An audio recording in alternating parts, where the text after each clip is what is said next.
Je vous remercie, Monsieur Mazard. Nous passons à la question de Madame Marie-France Lorrault, à Monsieur le ministre de l'Agriculture et de l'Alimentation. Vous avez la parole, Madame Lorrault. Merci, Monsieur le Président. Il y a quelques jours, dans notre hémicycle, la majorité a rejeté une exonération fiscale sur le contrat vendange. Le motif du rejet était assez intéressant, puisqu'en ce cas aurait été créée une sorte de discrimination positive dans la filière vitivinicole. Cela fait partie des merveilles de notre fonction. Nous pouvons tirer du bien d'un concept dangereux.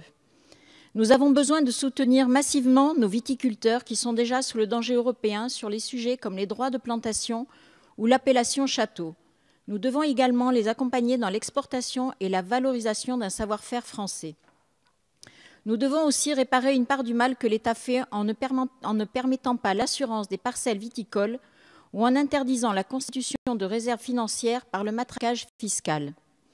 Cette année, dans certaines zones du Vaucluse, et du Luberon d'ailleurs, en avril 2017, c'était quelques 50% des vignes qui furent touchées par le gel, interpellant aussi sur la survie de toute une filière économique et culturelle face aux événements climatiques. Deux demandes étaient alors formulées. La possibilité pour les vignerons d'adopter un comportement de négociant en cas de crise due à des incidents climatiques et un plan de développement sur des assurances dans ce secteur. Que compte faire votre ministère à ce sujet? Je vous remercie. Je vous remercie. La parole est à Madame le secrétaire d'État auprès du ministre de l'Économie et des Finances.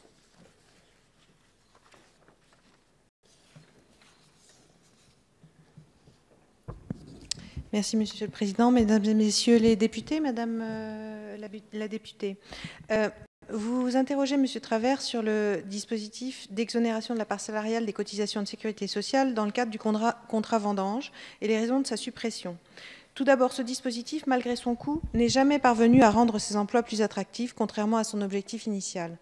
Ensuite, la proximité de ce dispositif avec celui envisagé dans le cadre de la loi de financement rectificatif de la sécurité sociale pour 2014, visant à instaurer une réduction dégressive des cotisations salariales de sécurité sociale, censurée par le Conseil constitutionnel, faisait peser un doute sérieux sur le respect par l'exonération liée au contrat vendange du principe d'égalité entre les assurés au sein du régime agricole de protection sociale.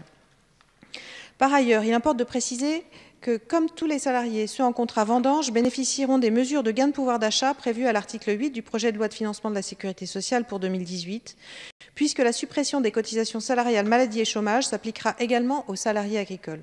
Je tiens à rappeler l'engagement permanent de l'État pour accompagner la filière viticole. Comme vous le soulignez, au cours de l'année 2017, votre département a été sévèrement touché par de nombreux phénomènes climatiques. Dans ce contexte d'aléas multiples, un certain nombre de dispositifs ont déjà été déployés depuis cet été pour aider les viticulteurs en difficulté. S'agissant du dégrèvement de la taxe sur le foncier non bâti pour les parcelles touchées par les sinistres, le ministre de l'Agriculture a sollicité Gérald Darmanin afin de faciliter la prise en compte par ses services des pertes importantes subies par les viticulteurs. S'agissant de la prise en charge des cotisations sociales, une enveloppe de 30 millions d'euros a été répartie au niveau national dans le cadre d'un Fonds national d'action sanitaire. Par ailleurs, tout exploitant agricole qui se trouve dans une situation financière et économique difficile peut solliciter auprès de sa caisse de MSA la mise en place d'un échéancier de paiement des cotisations sociales. S'agissant des mesures d'allègement des charges, les mesures permettant d'accompagner la prise en charge des frais financiers liés à la restructuration de l'endettement ou année blanche pour l'annuité bancaire en cours sont ouvertes jusqu'à fin 2017. Pour aider les entreprises, des cellules d'identification et d'accompagnement des exploitants en difficulté seront mises en place dans chaque département selon une organisation rénovée. S'agissant de l'assurance récolte, celle-ci couvre aujourd'hui 25% des viticulteurs français. Il est essentiel que les agriculteurs puissent assurer plus largement leur production à travers le dispositif d'assurance récolte contre les risques climatiques, qui est soutenu par l'État. Enfin, vous évoquez le dispositif des achats de vendanges mobilisables en réponse à des phénomènes climatiques défavorables. L'arrêté et l'instruction technique au service définissant les modalités et conditions de ces achats ont été publiés pour les vendanges 2017, afin que les préfets de département puissent autoriser dès cette année, dans les zones touchées par des phénomènes climatiques défavorables, les achats de raisins frais et de mou par les viticulteurs sinistrés. Je vous remercie. Je vous remercie. Madame Lorrault. Votre réponse. Juste vous dire que c'est sûr pour les grandes exploitations, mais il faut être très vigilant pour les petits, parce que c'est eux qui ont le plus besoin d'aide et il faut rester vigilant à leur égard. Je vous remercie. Je vous remercie. Nous passons à la question de Madame Françoise Dumas, Madame la garde des Sceaux, ministre de la Justice. Merci, Madame Dumas, Monsieur le Président. Madame la ministre, la justice est une priorité de ce quinquennat, comme en témoigne la large concertation lancée le 6 octobre dernier par le Premier ministre et par vous-même avec les acteurs de terrain autour de 5 chantiers thématiques. Sur la forme, je tiens tout d'abord à saluer la méthode adoptée. La réflexion collaborative permet d'une part aux parties prenantes de s'exprimer et d'autre part de faire remonter aux ministères concernés les expériences et les initiatives locales. Elle est le meilleur moyen de trouver consensus et répond non seulement aux besoins des juridictions, mais aussi aux attentes de nos concitoyens.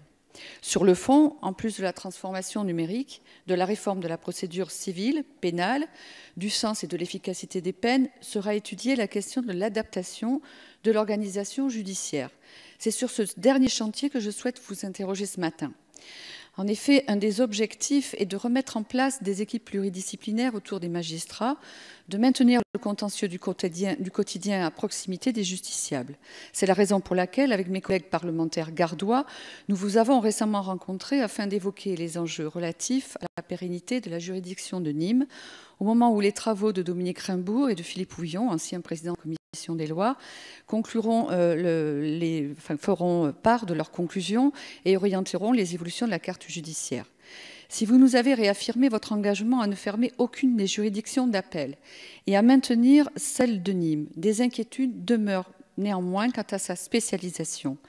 Si celle-ci devait se concrétiser, les hypothèses actuellement envisagées laissent présager de la fuite vers Montpellier et Toulouse de la moitié des contentieux aujourd'hui traités à Nîmes, avec des conséquences importantes sur le nombre de magistrats en poste, bien sûr à Nîmes, mais aussi sur les cabinets d'avocats, mais également, in fine, sur les justiciables, tant en termes de délai de traitement des contentieux restants que des modalités de leur défense. Or, parmi les principes qui assurent la cohérence dans l'action de la justice figure, comme vous l'avez rappelé, celui de la proximité et de l'efficacité. Aussi, pouvez-vous nous donner des éléments qui permettent de répondre à nos préoccupations légitimes de la justice, des professionnels, des élus et des concitoyens gardois? Je vous remercie.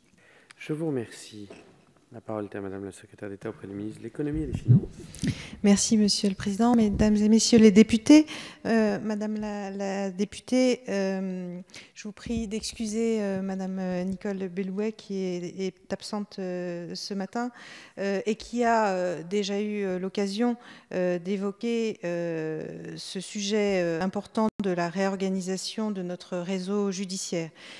Il s'agit, vous l'avez noté, d'un sujet sensible pour nos territoires et pour l'ensemble des acteurs du monde judiciaire. Le 5 octobre dernier ont été lancés avec le Premier ministre les 5 chantiers de la justice qui traduisent notre volonté de transformer la justice de notre pays. C'est une des grandes priorités du Président de la République et du Premier ministre, comme en atteste le budget pour 2018 avec 3,9% d'augmentation et 1000 emplois créés. Ces chantiers portent sur la transformation numérique